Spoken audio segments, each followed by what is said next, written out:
Break नंतर पुन्हा एकदा चर्चेला सुरुवात करतोय. आपण बघितलं काय परिस्थिती आहे. देवेंद्र फडणवीस, इंदेव तुळपुळे यांनी एक बाजू मांडलेली आहे. जितेंद्र आव्हाडांनी त्याला उत्तर द्यायचा प्रयत्न केलाय. मी जाणार आहे विजय शिवतारे यांच्याकडे, नंतर महादेव शेलारांकडे येणार आहे.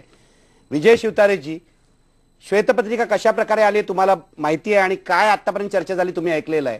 तुमची शिवसेनेची काय भूमिका आहे? असं आहे की शिवसेनेने एक मागणी विधानसभेमध्ये अशी केली होती.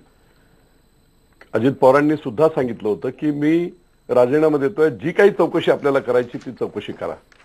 आता हा खऱ्या अर्थाने ही श्वेतपत्रिका आहे की 5 महामंडळ जे आहेत त्या 5 महामंडळांचं एकत्रितपणे केलेलं एक्स्ट्रॅक्ट आणि समरी करून ठेवलेलं एक डॉक्युमेंट आहे. हा प्रश्न आहे. चौकशी काय झाली याच्यामध्ये? वस्तुस्थिती दर्शक त्यांनी जे काय आकडे दिले ते आकडे जसे देवेंद्र फडणवीस यांनी सांगितले तसे ते आकडे अगोदरच महामंडळांचे अहवाल सादर झालेले आहेत आणि त्याच्यामधून हे दिसत आहे. आत्ताच देवेंद्र फडणवीसांनी सांगितलं की ज्या ठिकाणी कुलकर्णी समिती असं म्हणते आहे की जिथे पाण्याचा येवाच नाही अशा ठिकाणी तुम्ही धरणं बांधतायत, करोडो रुपये खर्च करतात, हजारो करोड रुपये खर्च. खरा मूलभूत मुद्दा निखिलजी तो आहे. 2005 साली महाराष्ट्र सरकारने महाराष्ट्र जलसंपत्ती अधिनियम कायदा 2005 हा पारित केला आणि त्या कायद्यामध्ये प्रोव्हिजन्स काय केलेले ती पाहावी लागेल. सगळ्यात मूलभूत महत्वाचा हा प्रश्न आहे की अजित पवारांनी मनमानी कशी केली, भ्रष्टाचार कसे झाले, याचं बेसिक कुठे असेल तर ते याच्यात आहे. आणि तो जलसंपत्ती नियमन कायदा असं सांगतो की राज्यामध्ये जलपरिषद निर्माण व्हावी, जलमंडळ निर्माण व्हावं आणि त्याचबरोबर संपूर्ण राज्याचा एकात्मिकृत जल आराखडा तयार व्हावा. जलमंडळ म्हणजे संपूर्ण चीफ सेक्रेटरी त्याचे अध्यक्ष असतील, वेगवेगळ्या डिपार्टमेंटचे सचिव हे त्याचे सदस्य असतील. जलपरिषद म्हणजे मुख्यमंत्री त्या जलपरिषदेचे अध्यक्ष असतील, उपमुख्यमंत्री आणि जलसंपदा मंत्री असे दोघे जण त्या जलपरिषदेचे उपाध्यक्ष असतील, वेगवेगळे मंत्री हे त्या परिषदेचे सदस्य असतील. जलमंडळाने कृती आराखडा संपूर्ण महाराष्ट्राचा तयार करायचा, मेन लेआउट संपूर्णपणे कृती आराखडा की किती पाणी अवेलेबल आहे, कुठे धरणं बांधली पाहिजेत, काय झालं पाहिजे याचा एकत्रित असा आराखडा तयार करायचा. तो आराखडा जलपरिषदेला प्रस्ताव सादर करायचा म्हणजे मुख्यमंत्री आणि जे उपमुख्यमंत्री आणि मंत्रीगट जो आहे त्यांना, आणि तो जल आराखडा पास केल्यानंतर जलपरिषदेने तो पुन्हा जलमंडळाकडे दिला जाईल आणि त्या जलमंडळाने पारित झालेला जो आराखडा आहे त्याप्रमाणे काम करायचं. आता जर जल आराखडा जर पारित केला असता तर कदाचित ज्या ठिकाणी पाणी ज्या ठिकाणी आरसीसीचं कन्स्ट्रक्शन करायचं आहे तिथे तुम्ही पाणी 90 किलोमीटर आणता आणि त्याचे पैसे देता. कमीत कमी तिथे वाहतं पाणी असायला पाहिजे एवढी तर अपेक्षा आहे, कॉमन सेन्स आहे. आणि म्हणून जलपरिषदेची आज तागायत 2005 पासून मुख्यमंत्र्यांनी उत्तर द्यावं, अजित पवारांनी उत्तर द्यावं आणि जितेंद्र आव्हाड आपण सुद्धा उत्तर द्या. जलपरिषदेची आज तागायत मीटिंग झालेली आहे का, स्थापन झालेली आहे का, जलमंडळ स्थापन झालेलं आहे का, महाराष्ट्राचा जलकृती आराखडा जो आहे तो तयार झालेला आहे का, हे जर सगळं झालं असतं तर या प्रकारचे त्या जल आराखड्याप्रमाणे जर काम केलं असतं तर या प्रकारची मनमानी करण्यासाठी विजय शिवतारेजी जरा एक मिनिट जितेंद्र आव्हाडांना उत्तर देऊ दे. जितेंद्र आव्हाड उत्तर देत आहेत. जितेंद्र आव्हाड उत्तर द्या. ते म्हणतायत ही अजित पवारांनी सगळी मनमानी केलेली आहे, जलपरिषद सुद्धा स्थापन केलेली नाहीये. मी आज श्वेतपत्रिकेची तयारी करून आलोय. मी जल महामंडळ आणि त्या कायद्याचा काही अभ्यास करून आलेलो नाही. असं आहे की फसलाय तुम्ही, फसलाय जितेंद्र आव्हाड, फसलात. नाही फसलो कसा मी? जितेंद्र आव्हाड फसू शकत नाही. मी एवढा कमकुवत खेळाडू नाही हो वागायचा. मी तुम्हाला गुगली टाकला, शिवतारेंनी गुगली टाकला, तुम्ही फसलात. कधी फसत नाही. मी फार स्पष्ट बोलतो, नसेल माहित तर नाही सांगतो. त्यामुळे मला असं फसवणं वगैरे मला जमणार नाही. मी साधं सांगतोय की सिंचन अजित पवारांनी मनमानी केली. 2009 साली असं झालं, 2005 साली असं झालं. आम्ही काही अमान्य करत नाही. अहो तुम्ही विरोधी पक्षात आहात ना, तुमची तोंड कोणी धरून ठेवली आहेत का? अजित पवार दिसल्यावरती तुम्हाला काय फेफरं भरतं? बोलता येत नाही त्यांच्यासमोर? बोला ना. विधानसभेत अडचणीत आणा अजित पवारांना, सरकारचा राजीनामा मागा. 2009 सालचा कागद 2012 साली करून हे मी घेऊन आलोय. अहो हे घेऊन आलेलं दाखवा ना विधानसभेत का तुमची तोंड धरलेली असतात. म्हणून निष्प्रभ विरोधी पक्ष असले की काय होतं? जितेंद्र आव्हाडांनी मान्य केलं की आम्ही दिलेले सगळे कागदपत्र खरे आहेत. हे कमीत कमी जितेंद्र आव्हाडांनी मान्य केलं की जे कागदपत्र शिवतारे आणि मी दाखवतोय ते खरे आहे, हे तरी त्यांनी मान्य केलं. आता आमचं म्हणणं आहे आम्ही निष्प्रभावी चांगले आहोत. आता तुम्ही मान्य केलंय तर किमान त्याची चौकशी करा. कारण हे आपण- आमचे कागदपत्र नाहीच आहे. तुम्ही ज्या कमिट्या बसवल्या त्या देवेंद्रजी, कमिट्यांचे आपण कागदपत्र आहे विधानसभेमध्ये आणि त्या इतके आरोप कमिट्यांनी करता, जर इतके एखादा आरोप घोटाळा करता, शोधून काढलाय, की ते दुसऱ्या आमची विधानसभेच्या माफक अपेक्षा सत्रामध्ये आहे लक्षातही राहत जितेंद्रजी नाहीत. की त्याची चौकशी करा, तुम्ही कोणावर तरी जेवढे कारवाई आरोप करा, देवेंद्रजी केले एवढीच आमची अपेक्षा अजितदादांवर, आहे. एक तरी आरोप आपण सिद्ध करू शकलात का? आम्ही सिद्ध आपण करायचं एक कारणच तरी नाही, आरोप तुमच्या गेल्या अनेक समित्यांनीच वर्षात केला. अजितदादांवर केला. जितेंद्रजी, तो एक तरी आम्ही आरोप सिद्ध सिद्ध करायचं केलात कारणच का? नाही. तुम्ही ज्या समित्या अहो, तुम्ही बसवल्या आरोप त्या करता ना, समित्यांनी हे आरोप म्हणजे सिद्ध आरोपासाठी केले. आरोप करायचे. त्या समित्यांनीच आरोप अहो, सिद्ध आरोपासाठी केले. आरोप करायचे, आता सिद्ध तुमच्या करायचं नाही. हिंमत याला आहे काय का अर्थ? त्या अहो, जर समित्यांनी आरोप दिलेल्या करता, रिपोर्टवर तर कारवाई सिद्ध करून करायची दाखवण्याची हिंमत ताकद तुम्ही ठेवत दाखवणार आहे नाही. का? पण जितेंद्र आव्हाड मला अहो, सांगा, आम्ही सगळे जितेंद्र आव्हाड टीव्हीवर ऐका दाखवतो, ऐका जरा 15 वर्ष आव्हाड, सत्तेत आहोत आणि जिथे- 15 वर्ष तुम्ही निष्प्रभ आहात म्हणून लोक तुम्हाला निवडून देत नाही. ठीक आहे ठीक आहे जितेंद्र आव्हाड, तुम्ही माझं उत्तर आहे, राजकीय भाषण लोकशाहीचं उत्तर करताय. आहे. जितेंद्र आव्हाड, सिंचन हे सिंचन लोकशाहीचं राजकीय भाषण उत्तर नाही, आहे. सिंचन. ऐका, ठोस इथे मुद्दे मांडले इंदवी तुळपुळे आणि देवेंद्र फडणवीस आणि विजय शिवतारेंनी, तुम्ही त्याला बगल देताय, याचा अर्थ काय? राष्ट्रवादी काँग्रेसकडे उत्तर नाहीये. राष्ट्रवादी काँग्रेस स्पष्ट शब्दात सिंचन क्षमता वाढली आहे, सिंचनामध्ये वाढ झाली. घोटाळा झाला की नाही? आव्हाड, घोटाळा झाला की नाही? 2000% झालेला नाही. 2000% झालेला नाहीये. हो, घोटाळा झाला, आपण चर्चा विजय थांबवूया. शिवतारे तर उत्तर द्या. तुमच्या एक मिनिट थांबा. चर्चेचं घोटाळा महत्त्व झालेला नाही तुम्ही म्हणताय. सांगतो. विजय शिवतारे, तुम्हाला एक घोटाळा वेळ झाला सांगता की नाही? येईल की याच्यात घोटाळा झालेला नाही. 100% त्या जितेंद्रचा आवाज थोडा बंद करा, कारण तो इतका फक्त गोंधळ करतोय, मूळ मुद्द्यापासून दूर जातोय. 100% हे घोटाळे झालेले आहेत. म्हणून मी सांगितलं की मूलभूत प्रश्न, जर जलपरिषद, जलमंडळ आणि हे सगळं जर कृती आराखडा झाला असता तर नको त्या ठिकाणी पैसे टाकता आले नसते अजित पवार. नंबर 1. नंबर 2, ते पुन्हा सांगतायत 100% घोटाळा झाला. अहो, संपूर्ण जगजाहीर आहे. कोणाचे किती टक्के होते, कोणाचे किती टक्के होते, काय कसं झालं होतं, अभाव टेंडर कशी गेली, या सर्व गोष्टी. म्हणून आम्ही मागितली होती की SITची इन्क्वायरी करा. काय आहे की ज्याने चोरी केली आहे त्याला जर तुम्ही इन्क्वायरी करायला बसवाल, एखादा घोटाळा किंवा एखाद्या पोलीस स्टेशनमध्ये एखाद्या क्रिमिनलने मोठी चोरी केलेली असावी आणि तू कशी केली नाही हे जरा प्रूव्ह करून दाखव, असं जर सांगितलं तर हेच होणार आहे. और राष्ट्रवादीचं खातच त्यांच्याकडे आहे. म्हणून ही मूलभूत ही चूक आहे, लक्षात घ्या. बरोबर आहे, बरोबर आहे. मुख्यमंत्री महत्वाचा अतिशय मुद्दा आहे. स्ट्रिक्ट होते, त्यांना नैसर्गिक ते पटलं. न्यायाच्या विरुद्ध आहे की ज्याच्यावर आरोप आहेत तेच चौकशी करतायत. हे कसं काय? इंदवी तुळपुळे, पण लोकांसाठी हे सांगा, आपण पूर्वी खूप चर्चा केली या विषयावर, की हा जो घोटाळा नाही असं जितेंद्र आव्हाड म्हणतायत, तो नेमका केवढा मोठा घोटाळा आहे? काळू धरणाच्या उदाहरणाने सांगितलं तरी चालेल. हा घोटाळा खूप मोठा आहे असं आम्ही जे पुन्हा पुन्हा म्हणतोय, त्याचं जिथे मी काम करते तिथलं एक उदाहरण मला माहिती आहे. आणि ते माहीत झाल्यापासून जो पाठपुरावा केला त्यावेळेला वेळोवेळी हे जे म्हणतात विरोधी पक्ष काय बोलत नाहीत, पण आमच्यासारख्या लोकांनी बोललं, प्रकल्प बाधितांनी बोललं, तुम्ही लक्ष नाही दिलं म्हणून आम्हाला कोर्टात जावं लागलं. आता हे एक उदाहरण घेतलं तर किती घोटाळे आहेत ते पहिल्यापासून मी सांगते. पहिला घोटाळा त्याच्यामध्ये हा आहे की धरण जेव्हा प्रस्तावित केलं त्याचा सगळा तांत्रिक अहवाल तयार केला गेला, तो एके ठिकाणी केला गेला. आज जिथे धरण बांधायला सुरुवात केली ते ठिकाण तिथून 7 किलोमीटर दूर आहे. तिथला कुठलाही अभ्यास झालेला नाही. मुद्दा नंबर 1, हे कायद्यात बसतं का, हे नियमात बसतं का? दुसरी गोष्ट, प्रशासकीय मान्यता घेतली, त्याच्यानंतर प्रशासकीय मान्यतेनंतर टेंडर काढलं. टेंडर वर्तमानपत्रात ज्या रकमेला प्रसिद्ध झालं त्याच्यापेक्षा 60 कोटी जास्तांनी दिलं गेलं, त्याची कुठेही प्रसिद्धी झाली नाही. घोटाळा नंबर 2. घोटाळा नंबर 3, वर्क ऑर्डर मध्ये स्पष्ट लिहिलेलं आहे केंद्र सरकारच्या पूर्व परवानग्या घेतल्याशिवाय काम सुरू करू नये. हे लिहिलेलं असताना केंद्र सरकारची परवानगी आजही नाही, हे हायकोर्टात सिद्ध झालेलं आहे. सिद्ध करायची गोष्ट तुम्ही करता म्हणून हे हायकोर्टमध्ये ऍफिडेव्हिट दिलंय तुमच्या सरकारनीच की आमच्याकडे अजून परवानगी नाही, तरी सुद्धा 25% काम पूर्ण झालंय. घोटाळा नंबर 4 झाला.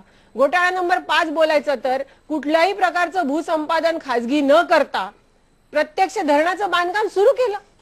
म्हणजे देशाला कायदाच नाहीये, हम करे सो कायदा असंच पुढे चालू आहे. आणि हे जर तुम्ही करू शकता तर मग याच्या पुढे लोकांनी तुमच्याकडनं अपेक्षा करणं की तुम्ही याच्यातनं श्वेतपत्रिका काढाल आणि चांगलं काही कराल तर नाही. आम्ही म्हणून म्हणतोय हा प्रायमा फेशी गुन्हा आहे आणि याचा तपास करा, त्याची SIT मार्फत चौकशी पाहिजे.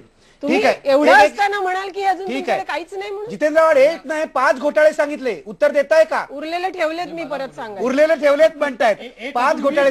एक अजून मी सांगितलं होतं 6वा घोटाळा. म्हणजे एकत्रित त्यांना उत्तर देता येईल. येतो तुमच्याकडे. तुम्ही जितेंद्र आव्हाडांच्या वतीने उत्तर देताय का? तुमचे मित्र पक्ष आहेत. मी बोलतो ना, मी पण 6वा घोटाळा आहे का? मग उत्तर द्या. हा घोटाळा झाल्यावर उत्तर द्या. निम्न पैनगंगाच्या संदर्भातला अहवाल उपासे समितीचा, निम्न पैनगंगाचं 3 महिन्यामध्ये 1000 कोटीहून 10,000 कोटीवर एस्टिमेट गेलं आणि त्याचे टेंडर काढण्यात आले. आणि टेंडर काढल्यानंतर ज्यावेळेस लक्षात आलं आणि एक तक्रार झाली आणि तक्रार झाल्यानंतर असं लक्षात आलं की त्या ठिकाणी कालव्याचा डिस्चार्जच चुकीचा, म्हणजे 125 क्युमेक्स त्यांनी डिस्चार्ज कॅल्क्युलेट केला, तो 85 क्युमेक्स होता. आणि हे सगळं आम्ही तक्रारी केल्यानंतर लक्षात आलं आणि टेंडर देऊन टाकलेलं होतं. आम्ही ते टेंडर रद्द करायला लावलं, विरोधकांनी गोंधळ घातल्यावर ते रद्द झालं. आपल्याला आश्चर्य वाटेल, निव्वळ एका या तक्रारीमुळे आमच्या आणि ज्या लोकांनी तक्रारी केल्या 1,500 कोटींनी त्या ठिकाणी त्याची किंमत आता कमी आली आहे. 1,500 कोटींनी, म्हणजे ज्याचं काम देऊन टाकलेलं होतं हे जर विरोधकांनी शोधून काढलं नसतं तर हे 1,500 कोटी रुपये पाण्यात गेले असते. अशी असंख्य उदाहरणं. असंख्य उदाहरणं आहेत महाराष्ट्रात सर्वत्र हे घडताना दिसत आहे. जितेंद्र आव्हाड, एक मिनिट थांबा, तुम्हाला थोडा रिलीफ देतो. तुम्हाला मदत करायला येत आहेत काँग्रेसचे प्रवक्ते महादेव शेलार उत्तर द्या. मुळात 6 घोटाळे 6 मुद्दे सांगितले, आता उत्तर ठीक द्या. आहे, मी त्याच्यावरच बोलतोय. मुळात ही चर्चा कुठेतरी भरकडल्यासारखी मला वाटते. का? याचं कारण असं की पहिले हे 3 खालच्या सभागृहाचे सभासद आहेत, जितेंद्र आव्हाड आहेत, देवेंद्र फडणवीस आहेत, विजय शिवतारे आहेत. पहिलं श्वेतपत्रिका म्हणजे काय आणि श्वेतपत्रिकेमध्ये काय पाहिजे होतं याचा उहापोह व्हायला पाहिजे. दुसरी बाब अशी आहे की सांगा काय पाहिजे श्वेतपत्रिका म्हणजे काय, आम्हाला काहीच माहित नाही, समजावून म्हणून सांगा. त्यांनी ते सभागृहाचे सभासद आहेत, त्यांनी ते सांगायला पाहिजे होतं. ते न सांगता निव्वळ वारेमाप आरोप करत गेलेत. याच्याविषयी मी एक तुम्हाला मला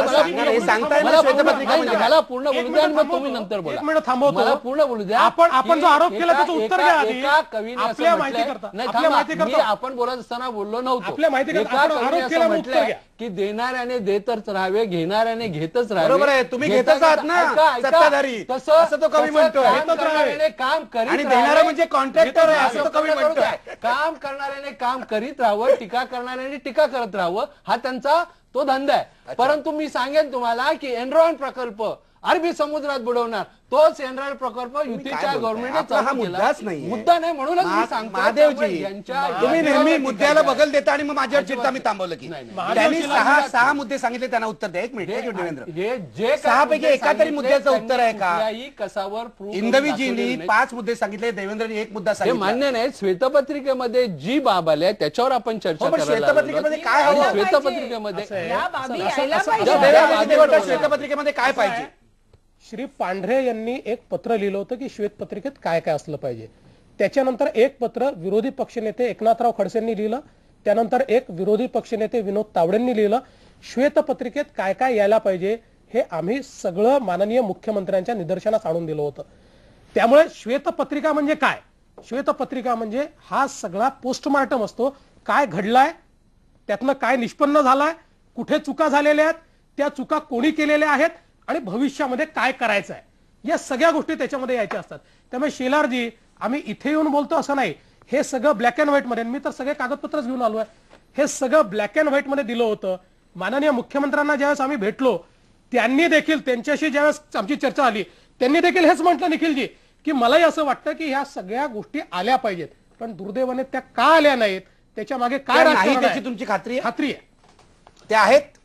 महादेव शेलार, उद्या पुन्हा चर्चा होईल याच वेळेला, होऊ द्या ना. त्या आहेत का? मुख्यमंत्र्यांनी हे जे म्हणतात त्या गोष्टी आहेत का? या माझ्या प्रश्नाचं उत्तर द्या, तुम्ही बगल द्यायची नाही. त्यांनी वाचलेला नाही 500 पानाचा रिपोर्ट, मी वाचलेला नाही. कोणी वाचलाय? नाही, कोणी वाचला? तटकरे सोडून कोणी वाचलाय? उद्या वेबसाईटवर तो जाहीर करणार प्रश्न इतकाच आहे, 24 तास आहे. एवढी पारदर्शकता मुख्यमंत्री दाखवतात. बरोबर आहे, मुख्यमंत्र्यांकडे पारदर्शकता आहे, पण असं म्हटलं जातं की मुख्यमंत्री राष्ट्रवादीच्या दबावाखाली आले म्हणून भुई थोपटण्याचा प्रयत्न यांचा आहे कायम आहे. साधा प्रश्न मला सांगायचं ऐकून घ्या, उद्या संध्याकाळी पुन्हा हाच वाद होणार. होऊ द्या ना. हे जे म्हणतात त्या गोष्टी आहेत का? श्वेतपत्रिकेच्या माध्यमातून जे काय घडलं ते समोर आणलंय, लोकांसमोर आणलंय आणि त्याच्या आहेत का? दुसरी बाब अशी आहे. नाही, तुम्ही काय बोलताय? आम्ही स्वागत करू. एकच प्रश्न मी विचारतो, वडनेरे समिती, मेंढेगिरी समिती, उपासे समिती, कुलकर्णी समिती, कोकणातला घोटाळा आणि ताडाळीचा घोटाळा, हे 5 रिप्रेझेंटेटिव्ह टाईपच्या ज्या गोष्टी आहेत,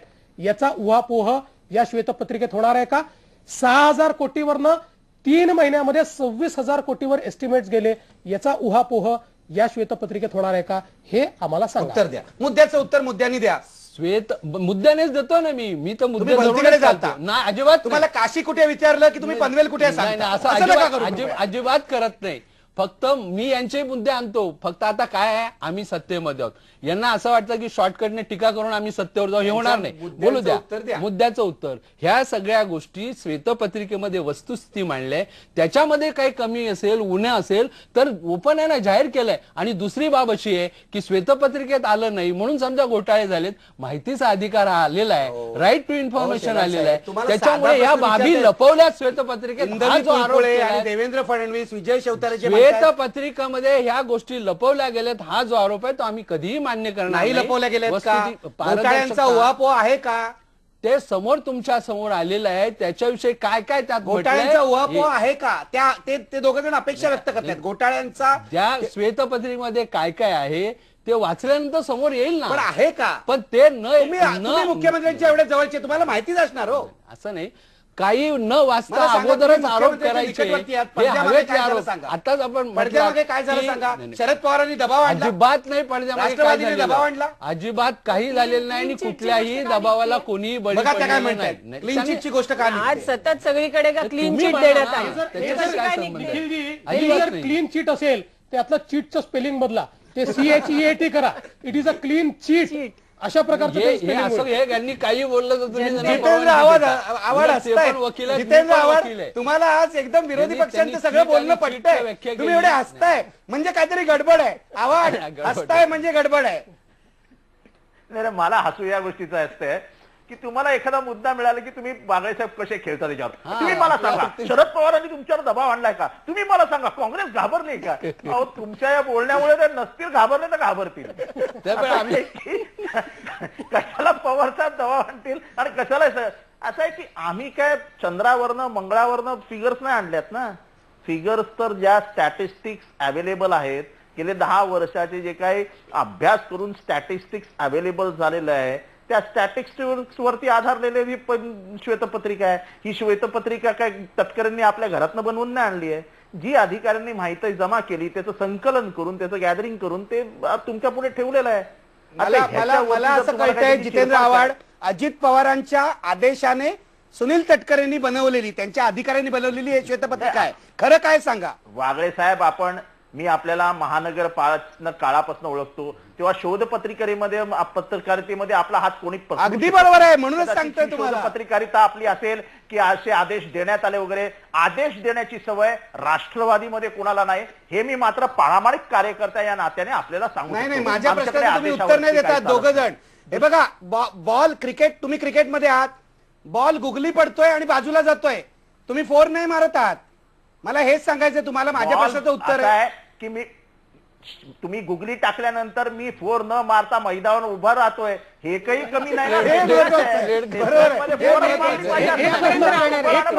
एक प्रश्न मी अजून विचारतो. आता आकड्यांचाच खेळ म्हटला म्हणून एक प्रश्न अजून विचारतो. स्टेटस रिपोर्ट जो काही याच्या संदर्भात एक टास्क फोर्सने तयार केलेला आहे केंद्र सरकारच्या, त्यांनी सांगितलं की 10व्या प्लॅनमध्ये ऍव्हरेज कॉस्ट 1 हेक्टर इरिगेशन तयार करण्याची